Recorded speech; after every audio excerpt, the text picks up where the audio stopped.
Určite sa vám niekedy stáva, že pacienti úplne popierajú, že ste im niečo na predchádzajúcom stretnutí povedali. A vy ste v šoku, pretože viete, že ste im všetko poriadne vysvetlili. A možno sa čudujete, prečo to tak je, ale je na to niekoľko vysvetlení. A jedno z tých vysvetlení je, že sa pacientom zapínajú obranné psychické mechanizmy. Obranným mechanizmom môžete rozumieť podobne, ako rozumiete imunitnému systému.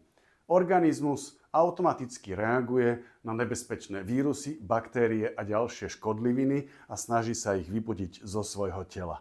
To isté robia psychické obranné mechanizmy, že informácie, ktoré vníma pacient ako nepriateľné, nepriateľské alebo úplne meniace ich sebaobraz, popierajú, skresľujú a inými spôsobmi pokrivujú až tak, že ich vôbec neprijímajú a neostanú im uložené v pamäti.